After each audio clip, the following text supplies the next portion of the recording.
इस भागती दौड़ती जिंदगी में रुकना, ठहरना, संभलना और इस जिंदगी को संभालते हुए आगे लेकर के जाना एक बड़ी चुनौती का काम है।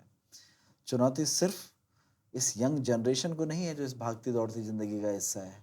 पेरेंटिंग एक बड़ा सवाल आज की डेट में है। पेरेंटिंग कैसी हो, क्या होनी चाहिए, किस तरह से इस आधुनिक दौर में बच्चों को नर्चर किया जाना चाहिए, क्या मानसिकता उनके अंदर पल्लवित करनी चाहिए, पुष्पित करनी चाहिए, इन तमाम सवालों पे जवाब देने के लिए आज मेरे साथ एक बार फिर से हमारे स्टूडियो में हैं डॉक्टर संतोष। स्वागत है आपका। नमस्कार, नमस्कार। डॉक्टर साहब, ये जो हमारा पॉडकास्ट है, ये मैं सबसे पहले आपको एक अच्छी खबर देना चाहता हूँ कि एक जो हमारा वीडियो था वो 2 मिलियन हिट कर चुका है और बड़े लोगों के सवाल थे कि दोबारा ऐसे किसी टॉपिक पे कब डॉक्टर संतोष से बात होगी। तो हमने आपसे गुजारिश की और आपने जो है फिर एक शॉर्ट नोटिस पे हमें समय दिया। पहले तो उसके लिए thank you and welcome back. बहुत-बहुत धन्यवाद और दर्शकों को भी हमारा बहुत प्यार और अच्छा लगा मुझे कि लोग इतना देख रहे हैं और उनको वो अगर देखेंगे तो हमें भी एक मोटिवेशन मिलेगा कि हम और कुछ कर सकें। डॉक्टर के पास हमारे लिए तो डॉक्टर भगवान जैसा होता है क्योंकि हमारी समस्याओं का निदान डॉक्टर के पास होता है। How do you feel as a being a doctor, अगर हम लोग देखें कि आपके पास जो भी इंसान आ रहा है वो गुड मॉर्निंग बोलने से पहले आपको अपनी प्रॉब्लम बता रहा है। हाँ, लोग आते हैं हाँ, और मुझे ये बड़ा अच्छा प्रश्न आपने पूछा। मुझे लगता है कि अगर हमारे पास लोग आएँ हाँ, और लोग डॉक्टर को एक डॉक्टर ना समझ के एक मित्र की तरह अगर समझें हाँ, और अपनी भावनाओं को उसके सामने प्रकट करें, तो मुझे लगता है कि ये बहुत अच्छा होगा। और जितनी भी आज के दौर पे बीमारियां हैं, चाहे वो मानसिक बीमारियां हो, शारीरिक बीमारी हो और जितनी भी प्रकार की बीमारियां, वो कहीं न कहीं भावनाओं से, विचारों से जुड़ी हुई है। इसमें व्यक्ति चिकित्सक को सिर्फ ये ना सोचे कि जब मुझे दर्द हो मैं तभी डॉक्टर के पास जाऊँ। वो वैसे भी डॉक्टर के पास जा सकता है जब उसको लगता है कि मुझे कुछ इमोशनल प्रॉब्लम हो रही है, मैं कुछ परेशान हूँ अंदर से, तब भी वो डॉक्टर के साथ जाकर अपनी बातचीत कर सकता है। हम्म। हम लोग बात करें जैसे बीइंग अ डॉक्टर, इस चीज़ को भी आप महसूस करते होंगे कि जो एक ट्रांसमिशन है इमोशंस का, जी।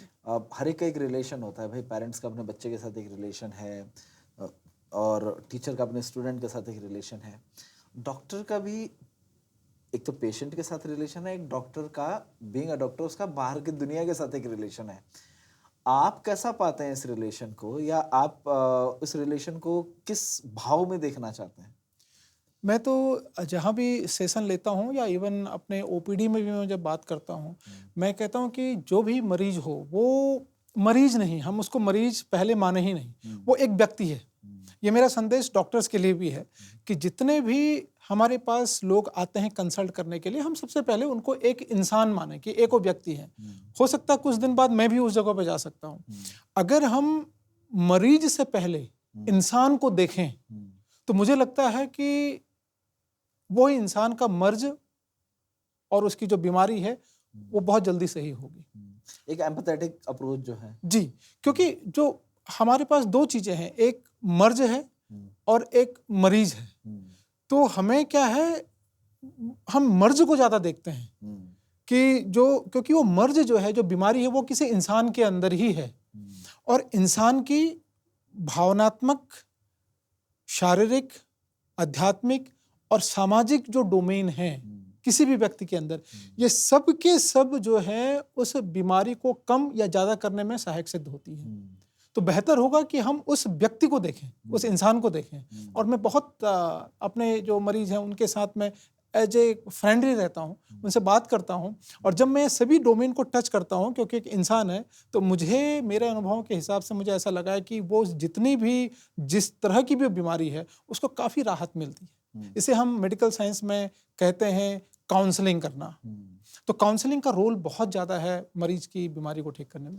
डू यू रियली थिंक कि आज के दौर में जो एक बनी हुई ये एक प्रचलित बीमारियां थी या प्रचलित एक इलाज का जो एक तरीका है जिसमें डॉक्टर्स की ज़रूरत है, क्या आज के दौर में आपको लगता है कि रिश्तों में भी डॉक्टर्स की ज़रूरत है?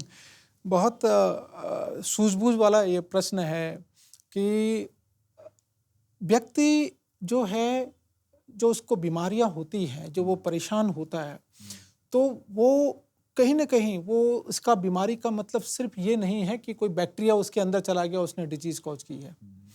उसके बीमारी में उसके स्ट्रेस, उसके इमोशंस, उसके विचार, उसका खान पान, उसका रहन सहन और उसका जो आसपास का वातावरण है, ये सभी उत्तरदायित्व हैं।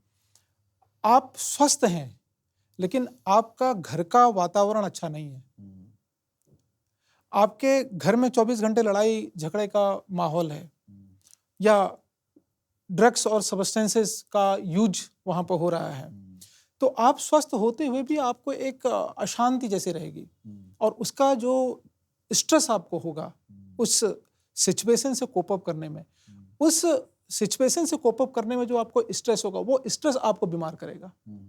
तो अगर वो बीमार करेगा तो उससे जो आपको फिजिकल सिम्टम आएंगे कि आपको नींद नहीं आएगी, आपका सर दर्द होगा, तो आपका इलाज ऐसा नहीं है कि आपको हॉस्पिटल में जाके एडमिट हो जाना है।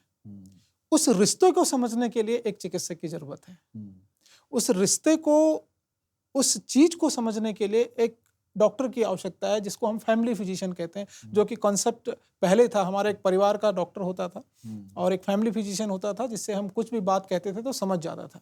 आज वो कहीं कम दिखता है क्योंकि आज सुपर स्पेशलिटी और ये सब चीज़ें, इन्वेस्टिगेशन पे हम लोग ज़्यादा ध्यान देते हैं। वो अपनी जगह पे ज़रूरत उसकी ठीक है, लेकिन अगर हम बात करें, जैसे आपने कहा कि रिश्तों में भी चिकित्सक की ज़रूरत है, बिल्कुल रिश्तों में भी चिकित्सक की ज़रूरत है कि आप हर उतराव चढ़ाव आप एक एक्सपर्ट को और एक चिकित्सक को साझा करें, तो मुझे लगता है कि आप कॉम्प्लिकेट होने से पहले बच जाएंगे। आपने रिश्ते की बात की थी, तो मैं एक उदाहरण अगर आप कहें तो मैं दे देता हूँ। मेरे पास एक बहुत दिन पहले एक पेशेंट आई थी, वो उसकी उम्र 30 या 32 साल की होगी, और वो मेरे पास आई कि मुझे बहुत ज़्यादा तेज सर दर्द होता है, मुझे पूरे शरीर में दर्द होता है। उसने बहुत सारे डॉक्टर्स को दिखाया, चारों तरफ उसके इतने बहुत ज़्यादा पर्चे मेरे पास थे। और तो मैंने उससे पूछा कि ये आपको कितने समय से परेशानी है। उसने कहा कि परेशानी मुझे कम से कम 4-5 साल से है, और 4-5 साल से ये परेशानी है, बट उसको कोई डॉक्टर ठीक ही नहीं कर पा रहा है। और मैंने बहुत सारी दवा खा ली। जब उसने कहा कि मैंने बहुत सारी दवा खा ली और मुझे कोई ठीक नहीं कर पा रहा है, तो मेरे लिए एक चैलेंज था। मैंने देखा, उसके हर एक पर्चे को देखा, उसने पूरे टेस्ट करा लिए, उसने सब कुछ किया। फिर मेरे समझ में आया कि मैं इससे बात करता हूँ। मैंने उसके पर्चों को अलग रखा और मैंने उससे बात की। मैंने कहा, आपके बच्चे कितने हैं? तो उसने कहा, मेरे 3 बच्चे हैं। कहाँ रहते हैं? मेरे पास नहीं रहते। तो कहाँ रहते हैं? वो मेरे मायके में रहते हैं। आपके पास क्यों नहीं रहते हैं? कुछ सन्नाटा हुआ। मैंने कहा, आप बताइए, आपके पास बच्चे क्यों नहीं रहते हैं? कहा कि मेरे पास बच्चे इसलिए नहीं रहते हैं कि मेरे पति को कोई ऐसे छोटी मोटी कोई ऐसी बीमारी थी बहुत टाइम पहले, और वो बीमारी की वजह से मुझसे लोगों ने ये कहा कि बेहतर होगा कि आपके बच्चे यहाँ पर न रहें, और तीनों के तीनों जो बच्चे हैं उनको आप छोड़ दीजिए, हो सकता है बीमारी आपके बच्चों को भी लग जाए, जो कि बीमारी ऐसी नहीं थी कोई कि जो वो ट्रांसमिट हो। अच्छा, मैंने कहा, आपके परिवार में कुछ और भी दिक्कत है क्या? तो उसने कहा, हाँ, मेरे भाई का पिछले साल डिवोर्स हो गया है। जिस व्यक्ति के बच्चे जो हैं, बच्चे कितने प्यारे होते हैं। एक माँ अपने बच्चे को, अब बताइए 35 साल उसकी उम्र है, तो उसके बच्चे कितने होंगे? एक छोटे, कोई 5 साल का था, कोई 8 साल का था, कोई 9 साल का था। वो उससे पिछले 3 सालों से दूर रह रहे थे। तो एक माँ से बच्चे अगर दूर रहेंगे, और इसके वजह से कि कहीं उनके बच्चे को भी वो कुछ ऐसी बीमारी, खांसी, जुकाम जो उनके पति को था, वो उसको ना हो जाए, इस मिथ की वजह से बच्चे दूर थे। परिवार में एक डिवोर्स हो चुका था। तो आप ये बताइए, उसको ये सब चीजें बीमारी क्यों ना हो? उसको नींद नहीं आती थी, उसको दर्द हो रहा था, उसके शरीर में हर जगह परेशानी थी, क्योंकि ये बात तो किसी ने पूछी नहीं। और जब मैंने ये बात पूछी और उसको काउंसिल किया, कम से कम 15 मिनट उसको दिया, और जब मैंने इन बातों को देखा, ये ऐसा बोला, तो रोई, और जी भर के रोई। और उसके बाद जब हमने उसको एक प्लेसिबो दिया, ऐसी कोई बहुत ज़्यादा दवाई नहीं, और उसको हमने कहा कि अब हर 15 दिन में आपको मेरे पास आना है। आपको विश्वास नहीं होगा कि बहुत ही मिनिमम दवाई हो, ना के बराबर दवाई थी, सिर्फ प्लेसिबो इफेक्ट से वो ठीक हो गई। Really? And placebo plays an important role in such situation, है ना? काउंसलिंग, अब कितना मरीज के साथ बात करते हैं तो रिश्ता, अब उसके बाद वो लगातार मेरे पास कम से कम 3-4 महीने तक आई। उसने कहा कि सर अब मुझे केवल आके बात करना ही अच्छा लगता है, मैं तो अब दवाई से भी मुझे लग रहा है कि आपने मुझे एक नई जिंदगी दी है। सर मैं इसी बात को अगर अब लूँ, मोड़ूँ इसको और मैं अपने टॉपिक की तरफ इसको मोड़ूँ और मैं कहूँ कि पेरेंटिंग एक हमारे समाज में अगर हम लोग देखें, जस्ट बिकॉज ऑफ कि हम लोग अब जो एक हमारी traditional way of living life था जिसमें कि कंबाइंड फैमिलीज होती थी, so there was no need of learning parenting that much, just because of आपके ग्रैंड पेरेंट्स अवेलेबल हैं, घर में बड़े लोग अवेलेबल हैं, तो मतलब एक जो नए पेरेंट्स भी बन रहे हैं उनको भी एक सहूलियत मिलती थी और information was not that much of impactable या इतना इम्पैक्ट इंफॉर्मेशन का नहीं होता था। हमारी जो एक संस्कार चले आ रहे हैं उनका इम्पैक्ट ज़्यादा होता था, उस कल्चर का इम्पैक्ट ज़्यादा होता था। आज सेपरेट पेरेंट्स हैं या मतलब न्यूक्लियर फैमिलीज हैं जिनमें बिल्कुल न्यूली पेरेंट्स हैं, उतना एक्सपोजर पेरेंट्स का पेरेंटिंग की तरफ नहीं है और उनके पास दुनिया की सबसे खूबसूरत एक कृति है बच्चा जिसको कहते हैं, और वो नहीं जान पा रहे हैं कि हाउ टू नर्चर इट। जितनी इन्फॉर्मेशन ओवर गूगल अवेलेबल है या आसपास के माहौल को देख करके कर रहे हैं। मतलब मैं इसको एक ऐसा एग्जांपल देता हूँ, शायद किसी को बुरा लगे, माइंड मत कीजिए, लेकिन एग्जांपल ऐसा है कि मुझे लगता है कि अगर जानवर का अलग अलग ब्रीड है तो उसको पालने का तरीका भी अलग अलग है। अगर मैं सोचूं कि हस्की जो एक डॉग का ब्रीड है उसको किसी गर्म जगह पे पाला जाए तो शायद वो उतना अच्छा सक्सेस नहीं हो पाएगा, लेकिन गर्म जगह की ब्रीड बिल्कुल अलग होंगी। ऐसे ही कि जब हम शहरों में रह रहे हैं, मेट्रोज में रह रहे हैं, तो हमारा कल्चर क्या है, किस ब्रीड से हम लोग आते हैं, उसको अगर बिल्कुल एक नया एक्सपोजर दे दिया हमने और हम उसमें उसे नर्चर करने की कोशिश करें तो शायद इम्पैक्ट दूसरी तरफ भी जा सकता है। नए पेरेंट्स के लिए पेरेंटिंग करना बड़ा तनावपूर्ण काम हो रखा है। आप इसको, अगर मैं इसको कहूँ ना कि बिल्कुल एक लेमन लैंग्वेज में, कि भैया बेसिक ये तो होना ही चाहिए अगर आप पेरेंट बनने वाले हैं और ये तो आपको करना ही चाहिए। इसके अलावा आप इसको अपने स्पेसिफिक जो आपका कल्चर है या उसके अकॉर्डिंग आप इसे फॉलो कर सकते हैं, लेकिन these should be the cases या these should be the conditions जहाँ पे ये प्रैक्टिसेस तो अमूमन आपको रखनी चाहिए। जी, हम लोग काफ़ी युवाओं से मिलते रहते हैं और बहुत सारे स्कूलों में मैं जाता हूँ। अभी मैं बताऊँ, एक बच्चा मेरे पास पिछली बार आया था, वो +2 में ही, इंटरमीडिएट में ही पढ़ता था, तो उसने हमसे कहा कि सर हम जो भी सोचते हैं वो तो अलग है, उस सोच का तो कोई मतलब ही नहीं है, क्योंकि हमारी पेरेंट्स इतना ज़्यादा प्रेशर हम लोगों में डालते हैं, वो इतना ज़्यादा पहले से ही हमारे ऊपर हमारे लिए सोच चुके होते हैं कि जो हमारी सोच है और हम जो सोचना चाहते हैं उसका कोई अस्तित्व ही नहीं रहता है। नहीं रह पाता।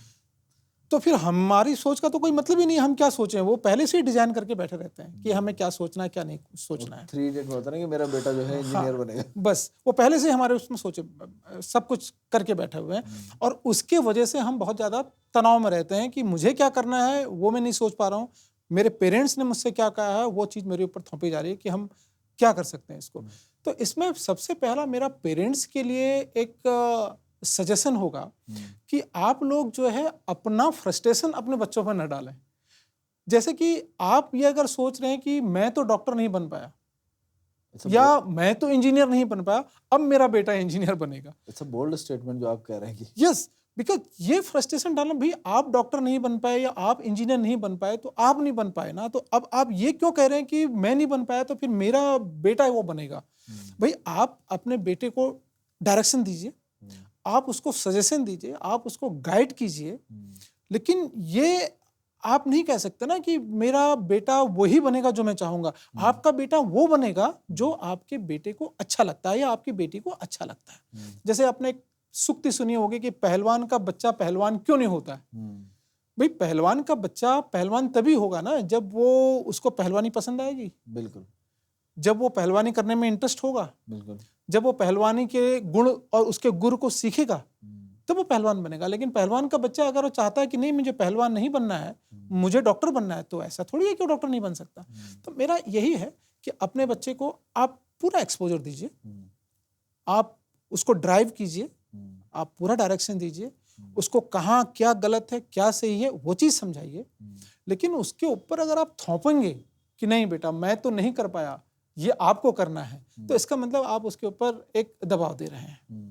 तो ये ना करें। इससे क्या हो रहा है कि बच्चों के ऊपर, ये बहुत जगहों के, हर जगह के बच्चों की आजकल ये कंप्लेन हमारे पास आती है कि हमें ये दिक्कतें हैं जो कि पेरेंट्स हमारे ऊपर कर रहे हैं। तो पेरेंट्स उनको सजेस्ट करें, गाइड करें, लेकिन उनके ऊपर इस चीज़ का दबाव ना बनाएं कि वो उनको यही करना चाहिए। अगर पेरेंट्स की बात करें, पैरेलली अगर हम लोग बच्चों की भी बात करें, कई सारी बच्चों की जो आप बात कर रहे हैं शिकायत ऐसी होती है कि पेरेंट्स ये चाहते हैं लेकिन ये हम नहीं करना चाहते हैं, and they are in a dilemma कि अगर पेरेंट्स की बात नहीं मानी तो वो एक अलग चीज़ है, और अपनी बात करते हैं और सक्सेस नहीं हुआ तो वो फिर एक अलग प्रॉब्लम क्रिएट हो सकती है। इस डिलेमा से एक बच्चा कैसे बाहर आए? ये बहुत महत्वपूर्ण प्रश्न है, और जो बच्चे इस शो को देख रहे हैं, क्योंकि हमारे पास काफ़ी बच्चे ऐसे आते हैं जो कि यही प्रश्न हमसे बार बार करते हैं। देखिए, सबसे पहले जो आज के युवा हैं, बच्चे हैं, उनको ये जानना बहुत आवश्यक होगा कि उनके पेरेंट्स उनके भले के लिए ही बात करेंगे। क्योंकि सबसे क्लोज आपके अगर देखा जाए तो आपके पेरेंट्स है। इस दुनिया में जब आप आए थे तो कौन क्या है, कौन रिश्ते कैसे हैं, कौन सा सब्जेक्ट कहाँ है, स्कूल कहाँ है, ये सब उन्होंने ही आपको बताया था। लेकिन कहीं जो है किसी चीज़ों में अगर आपको लगता है कि वो रिजिड हो रहे हैं या आपके समझ में उनकी बात नहीं आ रही है, आप उनकी बातों से सहमत नहीं है, ये हो सकता है। इसका मतलब ये नहीं है कि आपके पेरेंट्स आपके दुश्मन हैं या आपके पेरेंट्स आपके अगेंस्ट हैं। कहीं ना कहीं ये आपके माता पिता का आपके लिए प्यार है जो कि किसी दूसरे हिसाब से उमड़ रहा है, जो ना आप समझ पा रहे हैं, शायद वो भी कहीं नहीं समझ पा रहे। अगर आपको लग रहा है किसी एक उम्र के बाद कि पेरेंट्स के द्वारा, मम्मी पापा के द्वारा जो बात आपको कही जा रही है उससे आप असहमत हैं, तो एक सबसे बड़ा जो आपके हाथ में हथियार है वो है कम्युनिकेशन। मैं भी आपको एक बात बताऊं, फिर कोई 11वीं का बच्चा मेरे पास आया था, कहा था सर मेरी सबसे बड़ी परेशानी ये है कि मैं इंजीनियर बनना चाहता हूं और मेरे पिताजी डॉक्टर बनने के ख्वाब दिन प्रतिदिन देख रहे हैं, लेकिन मैं डॉक्टर नहीं बनना चाहता, मेरा मेडिकल में कोई इंटरेस्ट नहीं है, मेरा इंजीनियरिंग में है, मुझे मशीन में काम करना, रोबोटिक्स में काम करना, कंप्यूटर साइंस लेना वो बहुत अच्छा लगता है, बट मैं क्या करूं, मैं परेशान हूं, मुझे डर लग रहा है कि मुझे जबरदस्ती कहीं मेडिकल में ना धकेला जाए। तो मैंने उसको ये सलाह दी कि आप क्या कीजिए कि आप घर जाइए, पापा अगर आपकी ये बात कह रहे हैं तो एक चॉकलेट ले जाइए पापा के लिए। संडे के दिन जिस दिन पापा घर में रहते हैं उनके लिए खुद चाय बनाइए और आराम से जब उनका मूड ठीक हो उनके साथ बैठिए, चॉकलेट गिफ्ट कीजिए, चाय पिलाइए। उस टाइम पे पापा को बात समझाइए कि पापा आप जो मेरे बारे में सोचते हैं बहुत अच्छा सोचते हैं, लेकिन मेरा जो लगाव है ना, जिसमें मैं बहुत अच्छा कर पाऊंगा वो इंजीनियरिंग है। मेरा रोबोट बनाने की इच्छा है या फिर मैं बाहर कंपनी में काम करना चाहता हूँ, मैं फॉरेन कंट्री जाना चाहता हूँ, मुझे एक अलग सा इनोवेशन मैकेनिक्स में मुझे बहुत अच्छा लगता है। ये आप कह के देखो अपने पापा से एक बार। उसने हिम्मत जुटाई और दूसरे दिन उसने ऐसे ही किया जैसे कि बात मैंने आपको बताई अभी। तो पापा को वो कह रहा था कि पहले तो अजीब लगा कि आज क्या बात कर रहा है, ये कुछ फिल्म जैसा लग रहा होगा, लेकिन उसने ऐसा किया। और नेक्स्ट डे वो दौड़ के मेरे पास आया और बहुत खुश था वो, और उसने कहा कि सर आपने जो बताया बहुत अच्छा बताया, मेरे पापा मान गए।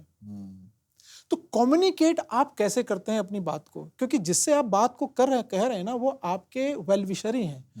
वो प्यार के ज्यादा आवेश में आकर उनको ये लगता है कि वो ज्यादा अनुभवी हैं, तो इसलिए आपके भले के लिए कुछ ज्यादा सोच चुके हैं आपके लिए, लेकिन आपके दुश्मन नहीं है। उनसे अगर आप प्यार से बात करें और उनको समझाएं तो वो समझ जाएंगे। आपने रास्ता तो दिखाया, लेकिन दिक्कत क्या है ना सर, कि एक हम लोग आइडियल पाथ चुनते हैं कि मतलब एक हमने डिसाइड कर लिया कि हमें जो गूगल पे डालते हैं ना कि हमें फलां जगह जाना है, उसने आपको रास्ता दिखा दिया, लेकिन ट्रैफिक होगा तो गूगल बता देगा, लेकिन सड़क पे जो गड्ढे हैं, पॉटहोल्स हैं, मुझे पता था ये क्वेश्चन पूछेंगे। वो पॉटहोल्स के बारे में नहीं बता रहा है। ये ठीक है, कुछ कुछ हद तक तो हम इस पेरेंटिंग को भी मान सकते हैं, लेकिन ज्यादातर घरों में क्या होता है, पेरेंट्स का एक ही डायलॉग होता है, तुम हमें सिखाओगे क्या? पेरेंट्स तुम नहीं, पेरेंट्स हम हैं, हम ज्यादा बेहतर जानते हैं, हमने डिसाइड कर लिया, तुम्हें ये करना पड़ेगा। और बहुत एक रिजिडनेस जो पेरेंट्स के अंदर है। इन दैट सिचुएशन एक तरफ पेरेंट्स की रिजिडनेस है, और दूसरी तरफ जो मुझे लगता है कि शायद इस पे हमें बात करनी चाहिए, एक ऐसी एज है जब हम लोग 15, 16 और मतलब जिसे कहते हैं ना कि हम लोग एनर्जी के उबाल पे हैं, ठीक है, मतलब वो तूफान अंदर जो भरा हुआ है वो उस समय अपनी पूरी तीव्रता के साथ बढ़ रहा है आगे, और उसके सामने पेरेंट की जो रिजिडनेस है, ये जो टकराव की स्थिति है ना, इसका क्या समाधान है, इसको कैसे आप देखते हैं? अभी कुछ दिन पहले ही एक 17 या 18 साल की लड़की अपने पेरेंट्स के साथ मेरे पास आई। तो उनके पेरेंट्स ने मुझे बताया कि ये मेरी लड़की का पता नहीं क्या है, कोई मन नहीं लगता इसका पढ़ाई में, या ये इसको कभी दर्द रहता है, इसका हेडेक रहता है और परेशान जैसे रहती है। We have given her all the facilities, इसको हमने सब फैसिलिटी दी है। माँ उसकी बोली कि इसको तो सब कुछ है, अवेलेबल है घर के अंदर, कोई परेशानी हमने की नहीं है, ये सबसे बेस्ट स्कूल में पढ़ रही है, और पता नहीं क्यों ये इरिटेटेड रहती है, हमसे अच्छे से बात नहीं करती है। फिर फादर ने कहा कि हम लोग तो काफ़ी इसको प्रमोट करते हैं चीज़ों के लिए। जो मैंने देखा कि इस बीच में लड़की शांत बैठी हुई थी, तो मैंने पेरेंट्स से कहा अगर आप मुझे अलाउ करें मैं 2 मिनट लड़की से बात कर लूँ। तो उन्होंने कहा नहीं, बात क्या करना है, इनका हेडेक होता है, आप सीटी स्कैन कर दीजिए। मैंने कहा सर आप 2 मिनट बस मुझे, आप doctor here, right person to 2 minute मुझे दे दीजिए, मैं एक बार बात कर लूँ इससे। तो उन्होंने दिया, तो मैंने लड़की से बात की, और लड़की से मैंने कहा कि देखिए आप फ्रेंडली मुझसे बात कीजिए, क्या बात है, आप मुझे अपनी दिल की बातें बता सकती हो अगर कुछ आप शेयर करना चाहते हो। तो उसने कहा कि सर मेरे सरदर्द का सबसे बड़ी जड़ ये 2 हैं, ये मुझे मेरे किसी भी दोस्त से मिलने नहीं देते। मैंने कहा बहुत सारे दोस्त थे, किसी एक दोस्त। कहा सर अब तो किसी से नहीं मिलने देते, इससे पहले मेरा एक दोस्त था, और एक दिन इन्होंने उस दोस्त के साथ मुझे ऐसी बात करते हुए पकड़ लिया, और अब तो ये हो गया कि मेरा घर से बाहर जाना बंद कर दिया। ये मेरे समझ में नहीं आ रही कि इतनी स्ट्रिक्टनेस क्यों मेरे ऊपर 24 घंटे जो ये नजर रखी जा रही है, क्या मैं क्या ऐसे कर रहा हूँ, इसका कारण क्या है, क्या मैं अपने दोस्त से नहीं मिलूं? मैंने कहा देखो ऐसा है कि अभी आप बच्ची हैं, अभी 18 साल से ऊपर नहीं हुआ है, हो सकता है घर वाले आपको बोल रहे होंगे इस हिसाब से कि आप कह रहे सर वो बात तो ठीक है, लेकिन मैं किसी से भी नहीं मिल सकती, ये कौन सा इसका क्या मतलब है कि मैं कहीं नहीं मिल सकती, मैं सफोकेट हो गई हूँ घर के अंदर। मैंने कहा आपका क्या कोई मतलब फ्रेंड है? कहा सर मेरा बॉयफ्रेंड है। और मैंने कहा आप कैसे घूमने जाते थे? कहा सर हम जो आप पूछना चाहते थे पूछना चाहते हैं, ठीक है, वो हम सब घूमते थे, सब कुछ करते हैं, बट मैं इनसे ज्यादा सबसे ज्यादा सफोकेटेड हूँ। आप मेरी बात समझ रहे हैं? उन दोनों ने, मम्मी पापा ने इसके ऊपर बहुत ज्यादा स्ट्रिक्टनेस की, उसको घर से बाहर जाने से भी रोका, और लड़की कह रही कि मेरा 2 साल से रिलेशन है और मुझे जो कुछ करना है मैं कर चुकी हूँ, मैं बाहर घूम चुकी हूँ। कहने का मतलब यह है पेरेंट्स के लिए, जिस चीज में आप बहुत ज्यादा स्ट्रिक्ट होंगे, अथॉरिटेरियन होंगे, और आप ये कहेंगे कि हम इसको रोक लेंगे, आप नहीं रोक पाएंगे। आप नहीं रोक पाएंगे, बच्चे आपके हाथ से निकल जाएंगे। ये जो इमोशनल अरेस्टिंग, मैं इसको मानता हूँ कि हम किसी को इमोशंस के साथ हम उसे अरेस्ट कर रहे हैं या उसके इमोशंस को अरेस्ट कर रहे हैं, दोनों केसेस में। डू यू थिंक दैट कि ये तो एक ऐसी बीमारी होती जा रही है कि जो जब अपना रंग दिखा चुकी होगी तब ये शायद किसी को समझ में आएगा। अगर वो लोग भी आप तक पहुंचे हैं, एक डॉक्टर तक पहुंचे हैं, तो मेरे को तो नहीं लगता कि पहले इंसिडेंट में वो किसी डॉक्टर तक पहुंचे होंगे। There would be a series of incidents जिसके बाद उन्हें लगा होगा कि सीरियसली इसको मेडिकली भी देखा जाना चाहिए। मतलब वो उन पेरेंट्स को भी थैंक्स है कि मतलब भाई उन्होंने एटलीस्ट इस चीज को इस तरह से भी सोचा। Otherwise most of the time तो पेरेंट्स ये सोचते हैं कि ये बच्चे जो हैं हाथ से निकल गए, बदतमीज हैं, और मतलब इनको तो इनके तो मतलब जिसे कहते हैं कि हुक्का पानी बंद कर देने वाला, बंद करने वाली कम्युनिटी से इनको अलग कर देने वाली बात है। डू यू थिंक दैट ये इमोशनल अरेस्टिंग जो है ये this is going to be disaster? बिल्कुल, ये जैसे मैंने अभी आपको ये एग्जांपल दिया, और पेरेंट्स को, जितने भी पेरेंट्स हैं उनको मेरा एक बहुत ही अच्छा सजेशन मैं आप लोगों को देना चाहूँगा कि अगर आप बच्चे को या अपने बच्चों को बहुत स्ट्रिक्ट हैं, आप बहुत अथॉरिटी उनके ऊपर रख रहे हैं, तो आप दोनों मदर फादर दोनों बहुत ज़्यादा स्ट्रिक्ट हैं, तो आप समझिए कि आपका बच्चा आपके हाथ से धीरे धीरे निकल रहा है, और जिस चीज़ के लिए आप उन्हें स्ट्रिक्ट होकर रोकना चाह रहे हैं वो शायद वही चीज़ वो कर लेंगे, चाहे कैसे भी वो कर लेंगे, रास्ता ढूंढ लेंगे। आप लोगों के लिए सजेशन मेरा ये है कि आप स्ट्रिक्ट होइए, वो ठीक है, स्ट्रिक्ट का मतलब डिसिप्लिन आप रखिए, डिसिप्लिन के साथ साथ आप बच्चे को वेंटिलेट करने का मौका दीजिए, बच्चे को समझिए वो क्या चाहता है। अगर आपकी लड़की या आपका लड़का कहीं पर अगर ऐसा लग रहा है कि वो अपोजिट सेक्स के साथ रोमांटिसाइज हो रही है या उसके साथ अफेक्शन हो रहा है, तो भाई इसको समझिए, क्योंकि ये एज है, इस एज में आपके जो बच्चों के हार्मोन्स हैं, उनके इमोशंस हैं, ये बहुत सारे फैक्टर्स होते हैं जो कि उनको उस लेवल तक ले जा रहे हैं। उनको रोकने के बजाय, उनके ऊपर स्ट्रिक्ट होने के बजाय आप कोशिश ये कीजिए कि उन्हें गाइड कीजिए। और इसमें एक और चीज डॉक्टर साहब मैं पूछना चाह रहा था कि क्या ये जो एक्सेस ऑफ इंफॉर्मेशन है हमारे पास, जी, is it the triggering, is it playing a triggering character in it? देखिए ये जो इंफॉर्मेशन हमारे पास है, देखिए जैसे ही बच्चा एडोलेसेंट एज में पहुंचता है तो उसके अंदर ये हार्मोनल जो चेंजेस आते हैं, ये स्वाभाविक है, ये फिजियोलॉजिकल है, और एक एनर्जी भी बहुत ज़्यादा उनके ऊपर रहती है।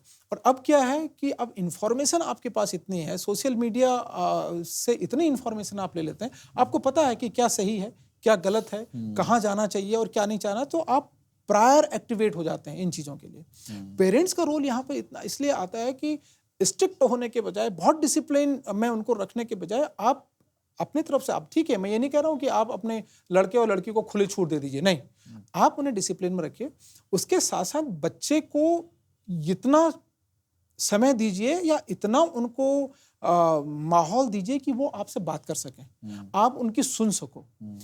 मेडिकल में जितनी भी रिसर्च हुई है उसमें ये देखा गया है कि जो माँ बाप अपने बच्चों के लिए बहुत ज़्यादा स्ट्रिक्ट हैं, उनके बच्चों का जो है हर क्षेत्र में, उनका देखा गया है कि हर क्षेत्र में वो डिक्लाइन कर रहे हैं। उनका बिहेवियर इशू भी आता है, वो सबस्टेंस यूज भी बहुत ज़्यादा होता है, नशे की तरफ भी बहुत ज़्यादा जाते हैं, और वो अपना जो उनका एक्सटर्नल इमोशंस हैं वो ज़्यादा एक्टिवेट होता है, इसलिए वो बाहर उनका अफेयर होने के भी चांसेस बहुत ज़्यादा रहता है, क्योंकि माँ बाप तो उनकी बात ही नहीं सुन रहे हैं। उनको केवल एक, जिसे कहते हैं ना, स्ट्रिक्ट पेरेंटिंग और डंडे के बल पर अगर आप रख रहे हैं, उनकी बात ही नहीं सुन रहे, अथॉरिटेटिव ऑटोक्रेटिक बिहेवियर, तो अगर आप ऑटोक्रेटिक बिहेवियर घर में कर रहे हैं और आप सोच रहे हैं कि ये तो कंप्यूटर है, अगर हम कहेंगे इससे कि 11 बजे आना है तो 11 बजे अलार्म दे देगा, तो ये तो किसी भी फॉर्म में अच्छा नहीं है। बहुत सारी स्टडीज ऐसी हुई हैं कि ऐसे बच्चे बाद में उनके जीवन में बहुत ही गलत असर पड़ता है,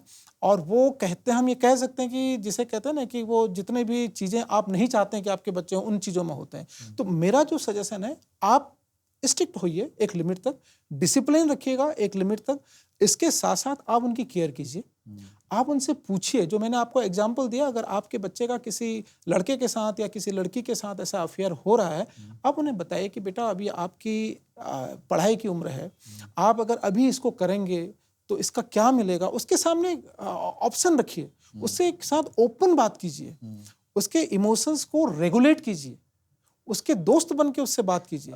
जो आप हम लोग एज अ मेडिकल टर्म में अगर बात करें, एज अ डॉक्टर, आप बात भी कर रहे थे प्लेसिबो की। जी जी। क्या एक small dose of information can play that role?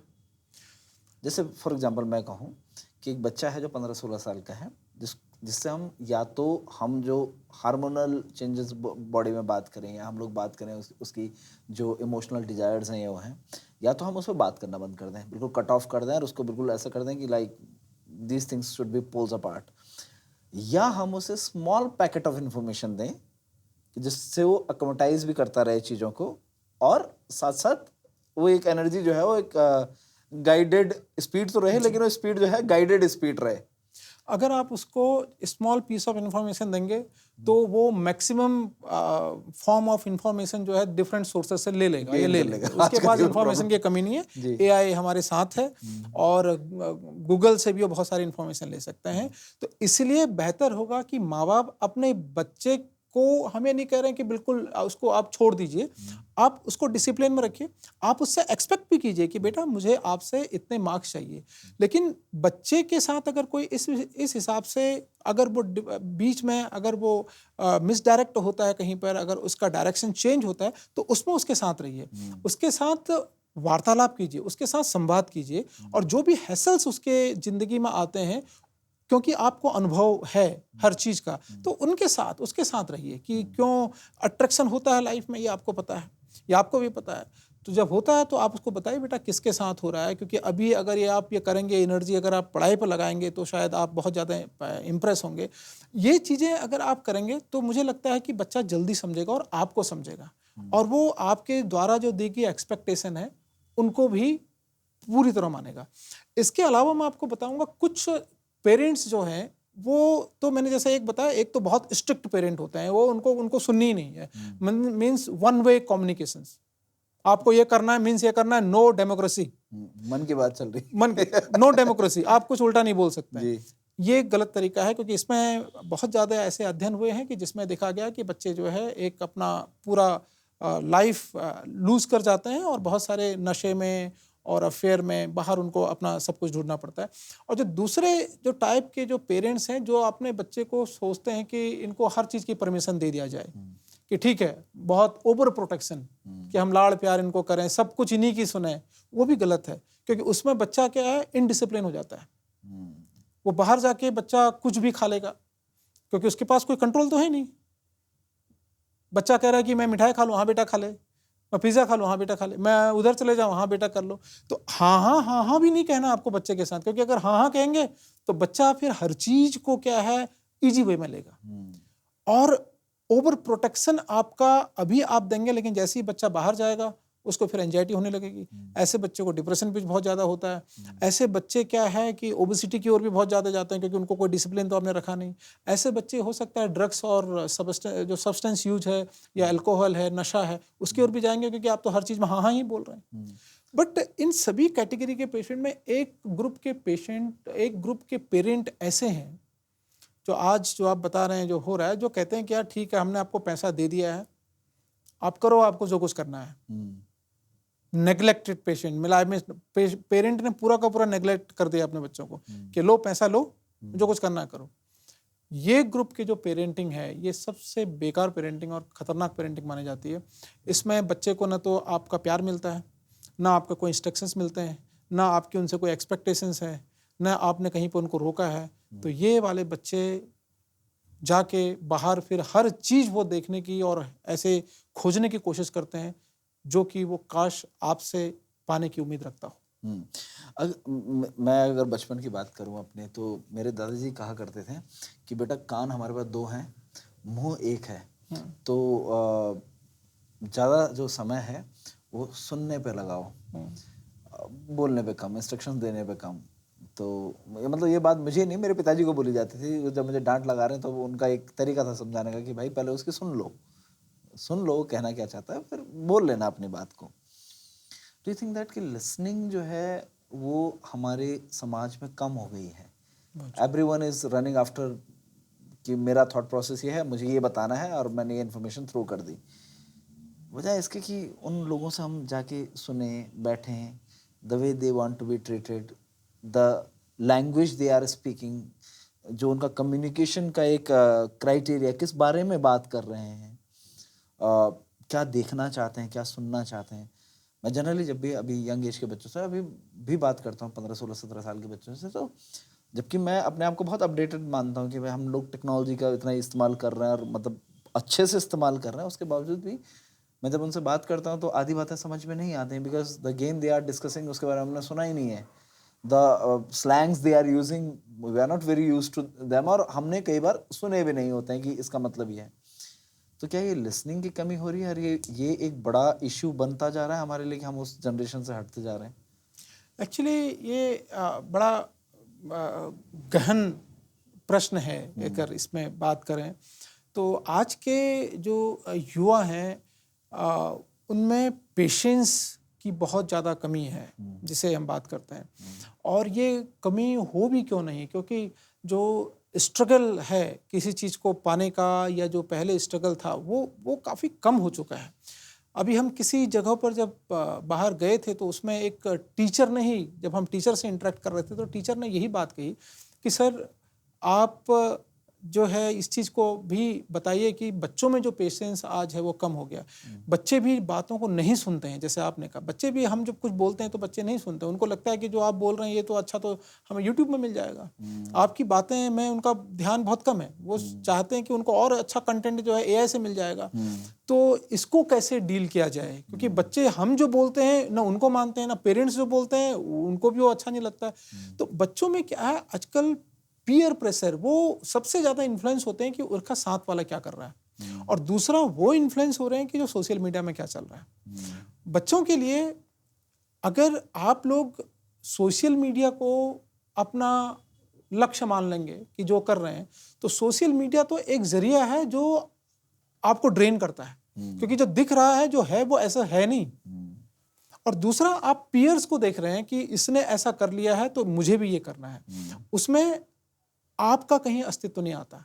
आप देखते हैं फ़ोन पे, तो आप फ़ोन को देखते हैं तो फ़ोन में जो चल रहा है वो आप नहीं है, आप वो नहीं है, और आपका दिमाग उसके हिसाब से काम कर रहा है।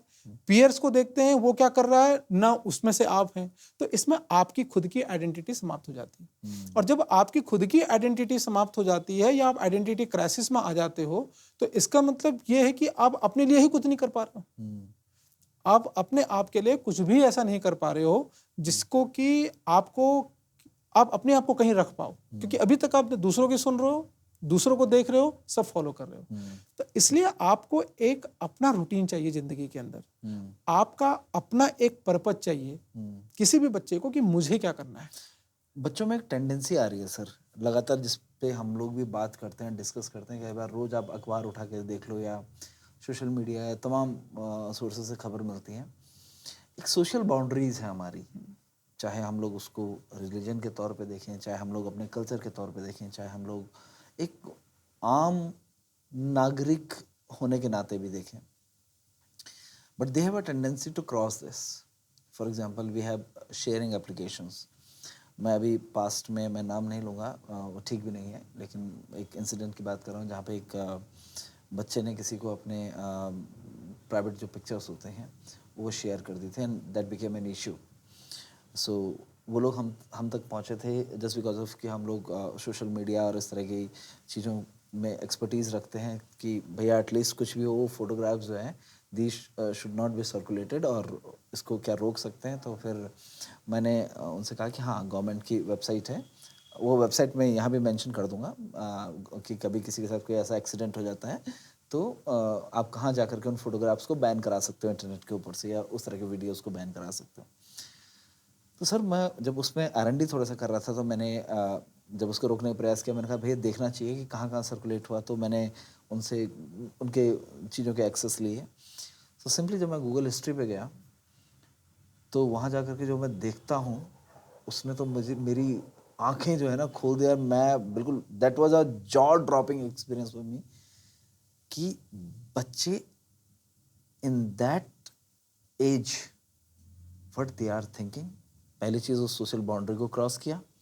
दूसरी चीज़ कि now they are looking for the solutions, not to do things right, but seeing कि हम किसी उसमें हम उसे सही कैसे कर सकते हैं ये नहीं सोच रहे हैं हम, या हम सही हो जाएं ये नहीं सोच रहे हैं। ये कह रहे हैं कि हम उसका एस्केप रूट क्या निकाल सकते हैं।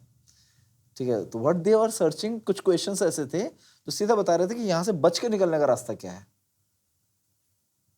Although this is not a very heinous crime, लेकिन वो जो एक टेंडेंसी लोगों के अंदर आ रही है कि भाई मैं जो करूं कर तो लूं लेकिन इससे बच जाऊं। सो क्या बच्चों को इंटरनेट से दूर रखना इसका सोल्यूशन है, जो कि आप आज की डेट में it is next to impossible अगर हम लोग बात करें? क्या ऐसा एक बेसिक प्रैक्टिस हो सकती है फॉर पेरेंट्स? कभी आप उसे रोक तो नहीं सकते but you can keep them on right track.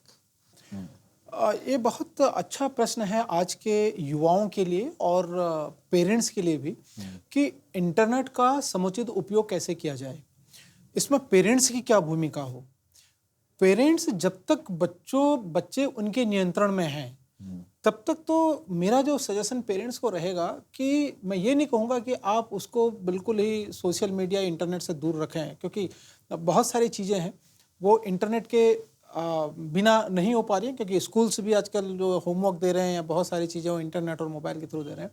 But आपको ये पता होना चाहिए कि आप उस सोशल मीडिया और इंटरनेट का उपयोग कैसे करते हैं।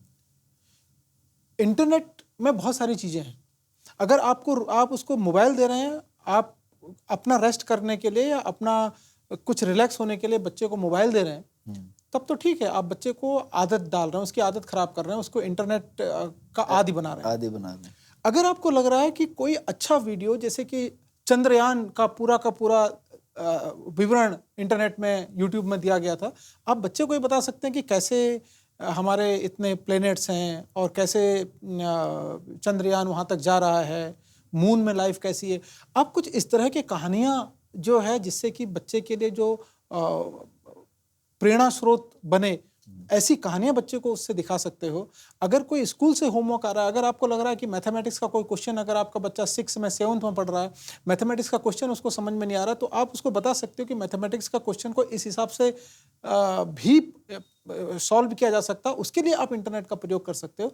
आपके बच्चे को ये भी मालूम होना चाहिए कि अभी हमारे पास कुछ और भी साधन हैं जिससे हम कुछ बेहतर से सारी चीज़ें सीख सकते हैं। हमारे पास बेहतर ऑप्शन भी है कि बच्चे को ये भी जानना जरूरी है कि आपके कंटेक्स्ट में आज क्या चल रहा है, आपके आसपास क्या चल रहा है, टेक्नोलॉजी का यूज कैसे करना है, ये भी बच्चे को जानकारी होनी बहुत आवश्यक है। लेकिन इसके साथ साथ आपको ये भी बच्चे को बताना चाहिए कि इस टेक्नोलॉजी का मिसयूज भी कितना ज़्यादा हो रहा है और इस मिसयूज को कैसे रोकना है, ये पेरेंट को पहले समझना चाहिए। मैंने बहुत जगहों पे ऐसा देखा हुआ है कि पेरेंट्स अपना रिलैक्स होने के लिए, बच्चा रो रहा है तो उसको मोबाइल दे दिया, बच्चा खाना नहीं खा रहा तो उसको मोबाइल दे दिया। ये आप टेक्नोलॉजी का मिसयूज कर रहे हैं।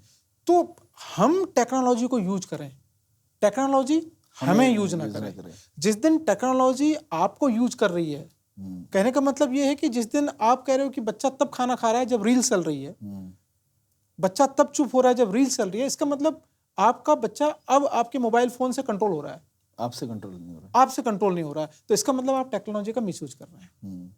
मैंने एक चीज़, मैं व्यक्तिगत अनुभव भी आपसे शेयर करना चाहता हूँ। मेरा भतीजा है छोटा सा भी, 2 साल का। तो अगर मैं टीवी का चैनल चेंज कर दिया, जो उसके फेवरेट चैनल है उसे चेंज कर दिया, तो वो रोने लगता है कि मतलब उसका गाना। और उसी को अगर मैंने, जो मैं देख रहा हूँ, फॉर एग्जांपल मैंने वो चेंज किया और मैं किसी डिस्कवरी पे आ गया चैनल पे या एनिमल प्लैनेट पे आ गया, वो रोएगा तब तक जब तक वो नीचे है। मैं उसे उठा करके गोदी में बिठा दिया और कहा देखो देखो देखो, तो उसके बाद वो शांत है। वो वही देख रहा है जो मैं देख रहा हूँ, वही कंज्यूम कर रहा है जो मैं कंज्यूम कर रहा हूँ। बट क्या ये, मतलब मेरा एक पर्सनल सवाल है, क्या ये ऐसा है कि हमको इन्वॉल्व होना पड़ेगा उस चीज के लिए जो बच्चा कंज्यूम कर रहा है डेटा, उसके अगर उसके कॉन्टेक्स्ट में बात करें? आपने बिल्कुल सही बोला कि पेरेंट्स की भूमिका आज बच्चों के साथ बहुत ज़्यादा है। जो पेरेंट्स वर्किंग हैं, जो मदर और फादर दोनों वर्किंग हैं, आपसे मेरा बहुत ज़्यादा ये रिक्वेस्ट है और ये सजेशन है कि आप पेरेंटिंग के लिए तैयार रहिए। आपके बच्चे हैं तो रिस्पॉन्सिबल आपको होना पड़ेगा। आप ये जिम्मेदारी से दूर नहीं हो सकते। अगर आप इस जिम्मेदारी से दूर हो सकते हैं और आप ये कहते हैं कि नहीं हमारा जॉब हमारे लिए इम्पोर्टेंट है, तो आप फिर एक सफल बच्चों की कामना फिर मत कीजिएगा, क्योंकि आपको बच्चों को समय देना होगा। आप बच्चों का समय इस चीज पे नहीं बताया जा सकता है, या बच्चा के जो इमोशंस हैं या बच्चे की जो पेरेंटिंग है उसको ये मतलब नहीं है कहीं से कि आप कितने बिजी हैं। उसको एक समय चाहिए और वो समय आपको देना होगा। वो समय देने से क्या होगा कि आप बच्चे की छोटी छोटी चीज़ों को समझ सकते हैं। आपको मैं एक चीज़ बताना चाहूँगा कि स्क्रीन टाइम बच्चे के लिए आज सबसे खतरनाक चीज़ बन चुकी है। 2 साल की बच्चे की बात आपने कही थी, 2 साल के बच्चे के लिए तो स्क्रीन टाइम 0। उसको तो उसको दुनिया तो देखनी है, स्क्रीन दिखाइए मत। उसे तो दुनिया देखनी है। लेकिन क्या है कि बच्चे को जो प्लेजर प्रकृति को देख के आना चाहिए, अपनी माँ की गोद से आना चाहिए, अपने पिता के कंधों में बैठ के आना चाहिए, झूला झूल के आना चाहिए, खेल के आना चाहिए, वो प्लेजर आप उसको मोबाइल से या टीवी से दिखा रहे हैं। तो उसका जो ब्रेन का डेवलपमेंट होगा, उसकी जो एनालिसिस करने की जो पावर होगी, उसकी जो मोटर जो हमारे जो ब्रेन में जो कॉर्टेक्स होता है, जहाँ पर प्रोग्रामिंग होती है, कोऑर्डिनेशन होता है, थिंकिंग होती है, जो हमारा लिम्बिक सिस्टम होता है, जो इमोशनल सेंटर जिसे हम बोलते हैं, वो कैसा फिर डेवलप होगा। वो तो हम एक उसको बता रहे हैं कि उसके लिए तो बस प्लेजर का जरिए ही वो है, तो हम उसको ये देके और ज़्यादा धीरे धीरे एडिक्ट कर रहे हैं। बढ़ते हुए बच्चों में जो स्क्रीन टाइम है और ज़्यादा डिप्रेशन, फ्रस्ट्रेशन और तनाव, चिड़चिड़ापन का कारण बन रहा है। तो जितने बच्चे इन जो हमारे जो गैजेट हैं उस पर जितना फोकस कर रहे हैं ना बच्चे, उनकी जो एनालिसिस करने की जो पावर है, जो इनोवेशन करने की जो पावर है, जो अब्स्ट्रैक्ट थिंकिंग है, वो रिड्यूस हो रही है। अगर मैं इसको दूसरे शब्दों में कहूँ, अगर मैं गलत नहीं हूँ, तो क्या हमने जिस दुनिया को हमने अपने 5 सेंसेस से समझना था, उसको सिर्फ हमने आंखों और कानों तक सीमित कर दिया है। बिल्कुल बिल्कुल। टेस्ट नहीं है, टच नहीं है, स्मेल नहीं है। ये बहुत अच्छी बात कही कि जो हमारी जो क्या बोलते हैं, जो ज्ञानेंद्रिय 5 सेंसेस हैं, जिसको हम बोलते हैं ज्ञानेंद्रिय और कर्मेंद्रिय जिन्हें हम बात करते हैं, तो इनका आप डेवलपमेंट होने ही नहीं दे रहे हैं इनको। आप जो सोचने की शक्ति है वो आपको क्या, आप सोच ही नहीं पा रहे ना। आपने देख लिया, एक रील पसंद नहीं है, आपने दूसरी रील देख ली, दूसरी नहीं आई, तीसरी देख ली। आप देखिए एक 3 साल या 4 साल के बच्चे की जो हाथ की जो अंगुलियां मैं जब देखता हूँ, इधर उधर जाता हूँ, तो यार ये स्पीड रहती है उनकी, वो शायद आप नहीं कर पाए सर्कुलेट। आप अननेसेसरी जो डोपामिन सर्ज करा रहे हैं उसमें, जो आपका प्लेजर हार्मोन्स होता है, हैप्पीनेस, उनको हैप्पीनेस उसी से आ रहा है। तो एक दिन क्या होगा कि उनको और चीज़ों से, जो आपके प्राकृतिक चीज़ें आपके इर्द गिर्द रखी होगी, उनसे हैप्पीनेस तो नहीं, उनसे उनको दुख होगा। उनके अंदर उसको एक्सेप्ट और compete करने की जो ताकत होगी ना, वो घट जाएगी। और इसको देखें सर, तो प्रकृति तो हर रोज बदल रही है ना। जो पौधा छोटा था वो बड़ा हो गया, या मतलब पत्तियां नई आ गई हो गया। वीडियो तो मैं वही देख रहा हूँ ना। मतलब 2 चूहे थे छोटे छोटे से, वो तो जिस दिन शुरू हुआ था पोयम, और जब अब 4 साल भी हो गए, 5 साल भी हो गए, वही चल रही है ना। बिल्कुल। लेकिन प्रकृति तो अब चारों तरफ बदल रही है, हर पल बदल रही है। इसीलिए मैंने ये पेरेंट्स से हम कहें, फिर दोबारा मैं इन चीज़ को दोबारा री एम्फसाइज कर रहा हूँ कि आप अपना समय जरूर बच्चों को दीजिए। आपको ये ध्यान देना होगा कि वो कितना टीवी देख रहा है, वो टीवी क्यों देख रहा है, वो टीवी इसलिए देख रहा है, मोबाइल इसलिए देख रहा है क्योंकि आप समय नहीं दे पा रहे हैं उसको। आपका बिजी होना, आपका वर्क प्रेशर होना, वो बच्चे की पेरेंटिंग को कहीं उसके लिए कोई ऐसा मतलब नहीं होता। आप बिजी हैं तो आप अपना मैनेज कीजिए, अपने उसको स्टेटस के लिए बिजी हैं, अपने अपनी स्टेटस जरूरत के लिए के लिए बिजी। बिजी हैं। आप बच्चे को पेरेंटिंग और जो बच्चे का समय है उससे कंप्रोमाइज नहीं कर सकते। तो इसलिए बच्चे को आपको समय देना होगा, क्योंकि बच्चे को आप इस दुनिया में लाया है। अगर आपने बच्चे को अभी समय नहीं दिया तो शायद आने वाले समय में फिर आप बच्चे से वो चीज़ एक्सपेक्ट नहीं कर सकते जो कि आप सोच रहे हैं। एक जगह जहाँ बच्चे को पेरेंटिंग के अलावा सबसे ज़्यादा समय मिलता है, और उसके लिए पेरेंट्स भी जो है दिन रात मेहनत कर रहे हैं कि बच्चे को भैया स्कूल भेजा जाए, ठीक है, उसको एजुकेशन दिलाई जाए। और माँ उसके लिए बड़ी आपाधापी है, बड़ी दौड़ भाग है कि अच्छे से अच्छा स्कूल हो, अच्छे से अच्छे कोचिंग क्लासेस हों, अच्छे से अच्छी एजुकेशन मिल पाए। लेकिन ये जो बच्चों का तनाव है, ये बच्चों का जो स्ट्रेस है, या बच्चों की जिस प्रॉब्लम की हम लोग आज बात कर रहे हैं, मुझे लगता है कि स्कूल भी अपने आप में एक पेरेंट का रोल प्ले करता है, क्योंकि एक बड़ा लंबा टाइम और सबसे प्रीसियस टाइम जब किसी भी बच्चे को शेप अप होना है, उसका एक बड़ा हिस्सा जो है वो स्कूल लेता है। व्हाट डू यू थिंक कि आज के दौर में स्कूल क्या अपनी रोल क्या रोल प्ले कर रहा है और क्या वो रोल सफिशिएंट है एक बच्चे की ग्रोथ के लिए, और आप अगर कमी देखते हैं तो क्या कमी देखते हैं, क्या कौन सी चीज़ें ऐसी जहाँ आपको लगता है कि इम्प्रूवमेंट का स्कोप है? मैं स्कूल से अगर आपको बात बताऊं, मैं जरा सा नाराज हूँ। मतलब वैसे नहीं, एज ए डॉक्टर जब मैं बच्चों के फ्यूचर की बात को देखता हूँ तो मैं जरा स्कूल से काफ़ी नाराज रहता हूँ। नाराज रहने का मतलब वो अपने तरफ से बहुत अच्छा कर रहे हैं, बट मुझे जो लगता है कि स्कूल बच्चे की अपब्रिंगिंग के लिए एक बहुत महत्वपूर्ण भूमिका निभाता है। बच्चों के अंदर जितने ये साइकोसोशल चेंजेज होते हैं, जो भी उनके अंदर ये साइकोलॉजिकल चेंजेज होता है, बिहेवियरल चेंजेज होता है, उसके लिए स्कूल भी एक बहुत बड़ा प्लेटफॉर्म है परिवार के बाद। अभी मैं किसी स्कूल में गया और वहाँ मैं किसी उनके प्रिंसिपल से मिला, तो उन्होंने कहा, मैंने उनके स्कूल के बारे में पूछा तो उन्होंने कहा कि यहाँ this is one of the best school, ये बहुत अच्छा स्कूल है, हम यहाँ पे स्पोर्ट्स करते हैं, यहाँ साइंटिफिक फेस्ट होता है और ये हमारी लैब है और हमारा ये क्लास थिएटर्स है, वर्चुअल टीचिंग होती है। अच्छा, मैंने कहा यहाँ कोई साइकोलॉजिस्ट भी रखते हैं? आप कहा नहीं नहीं वो नहीं है, वो तो हम बातें नहीं करते। कहने का मतलब क्या है कि बहुत सारे स्कूलों में जब मैं बात करता हूँ तो वो अपना बेस्ट कर रहे हैं, सब कुछ उनका बहुत स्ट्रिक्ट टाइम टेबल है, वो बच्चे को होमवर्क काफ़ी कर रहे हैं, वो बहुत सारी एक्टिविटीज़ कर रहे हैं। बट स्कूलों को भी आज ये ध्यान में रखना होगा कि वो जिसको जो कंटेंट दे रहे हैं, जो बेस्ट से बेस्ट इनोवेशन वो दे रहे हैं, वो ह्यूमन बीइंग ही है। उनके अंदर ये डिफरेंट चेंजेज आ रहे हैं, उनके अंदर डिप्रेशन भी है, उनके अंदर तनाव भी है, उनके अंदर बहुत सारे ऐसे चेंजेज आ रहे हैं, चाहे वो हार्मोनल चेंजेज हो, बिहेवियरल चेंजेज हो, साइकोसोमेटिक चेंजेज हो, ये सब चेंजेज आ रहे हैं। तो आप जितना उनको दे पा रहे हैं, क्या वो बच्चे इतना ले भी पा रहे हैं या नहीं, ये आपको जानना बहुत जरूरी होगा। बिकॉज वो कंप्यूटर नहीं है कि आप उनको दे दिया, फीड कर दिया और आप वो ले आएंगे। आपको ये समझना होगा कि उनकी बातों को भी आप समझें, उनके साथ भी आप संवाद करें, और कुछ ऐसे प्रोग्राम स्कूल्स में आज ये होना बहुत ज़रूरी है जिसमें कि बच्चों के इमोशनल रेगुलेशन के बारे में बात की जाए, उनके स्ट्रेस मैनेजमेंट के बारे में बात किया जाए। जो आज हम देख रहे हैं कि कुछ ऐसे ऐसे कार्य हो रहे हैं, इनफैक्ट सुसाइडल रेट बहुत ज़्यादा बढ़ रहा है यूथ में। अभी +2 में इंटरमीडिएट के बाद काफ़ी लोग सुसाइड कर रहे हैं। तो इसके लिए भी एक ऐसा माहौल स्कूल्स में करना चाहिए जिसमें कि मुझे लगेगा कि स्कूल्स की भूमिका बहुत ज़्यादा होगी। और इस सेशन के बाद, पॉडकास्ट के बाद, मुझे लग रहा है कि स्कूल इन चीज़ों पे बातचीत करेंगे। मैं उस बड़े मुद्दे पे पहुंचने वाला था और मेरा आखिरी सवाल भी है ये आज के पॉडकास्ट के लिए। अभी रिसेंटली नीट का एग्ज़ाम हुआ है और बोर्ड के एग्ज़ाम्स हुए हैं, बच्चे उसके बाद एक बड़ा प्रेशर होता है एज अ सोशल एक्टिविस्ट होने के नाते हमारे ऊपर भी, और एक सोसाइटी के नाते भी हमारे ऊपर वो प्रेशर होना चाहिए, क्योंकि जिम्मेदारी हम लोगों की भी है। बच्चों के अंदर एक जो सुसाइडल थॉट पनप रहा है,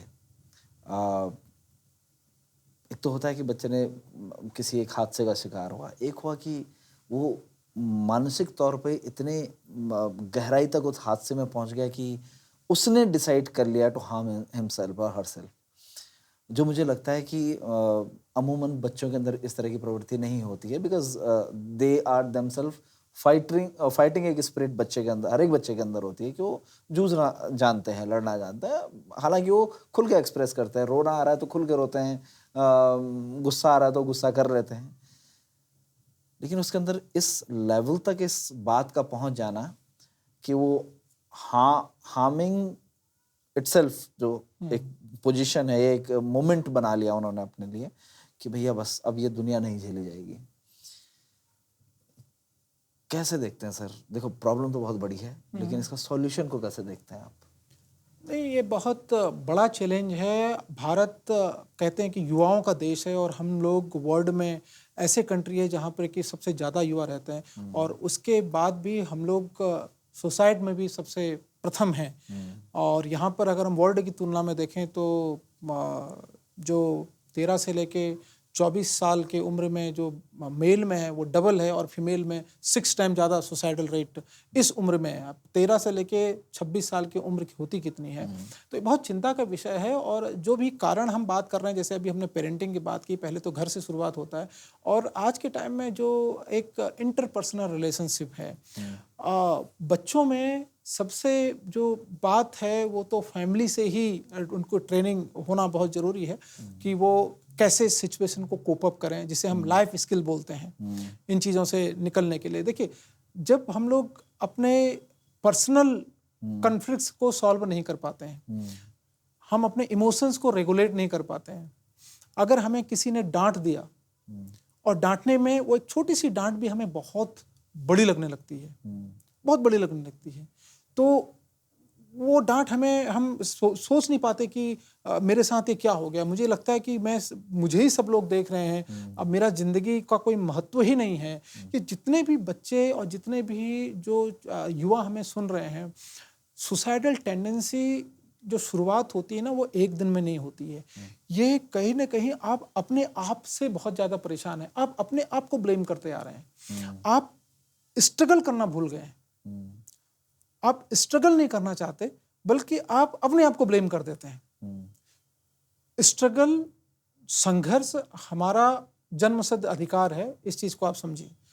क्योंकि जब बच्चा पैदा होता है तो वो सबसे पहले हेड होल्डिंग करता है, उसके लिए स्ट्रगल करता है, फिर क्राउल करता है, फिर स्ट्रगल करता है, फिर वो खड़ा होना सीखता है। हर एक जगह पर जिंदगी में स्ट्रगल है।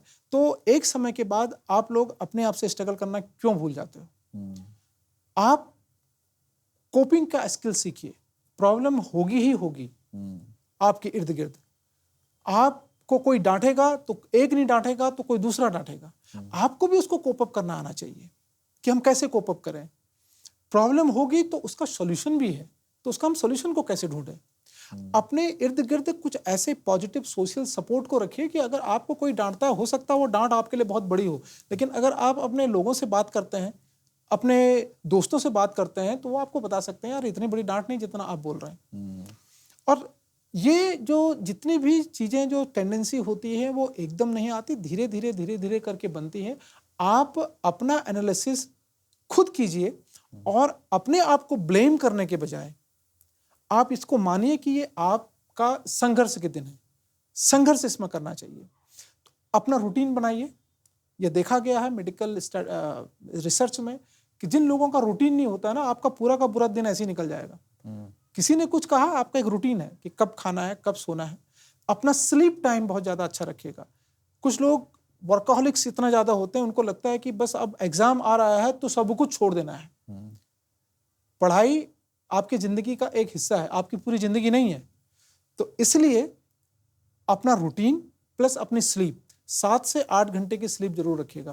क्योंकि अगर आपकी स्लीप ड्यूरेशन पूरा नहीं होगा तो ना तो आपको रिवीजन करने में भी दिक्कत आएगी, और दूसरा क्या है कि आपको याद भी नहीं होगा, डिप्रेशन और चिड़चिड़ापन और ज़्यादा आएगा। तो अच्छी स्लीप रखिएगा।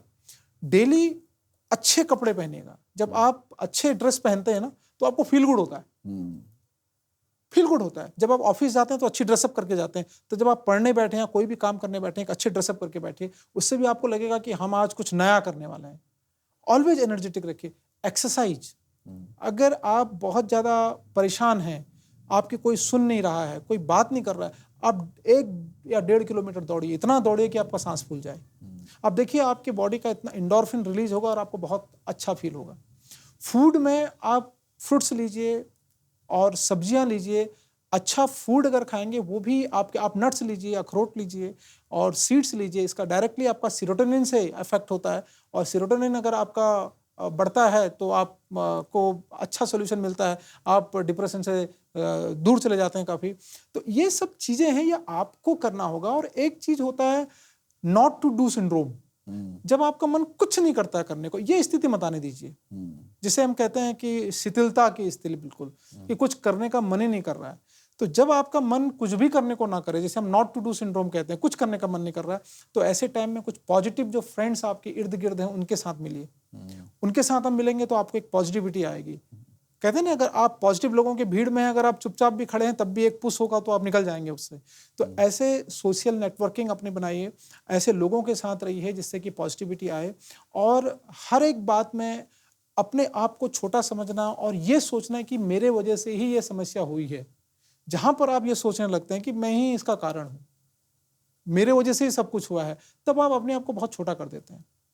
मेरे पास कोई किसी ने सुसाइडल अटेम्प्ट किया था, वो आए थे मेरे पास, तो उन्होंने कहा, हमने उससे पूछा कि भाई, वो बचा लिया था हम लोगों ने उससे, तो उससे पूछा कि भाई ऐसा क्यों किया, तो उसने कहा कि मेरे घर में डेली लड़ाई होती है और कहीं ना कहीं उसमें मैं इन्वॉल्व रहती हूँ।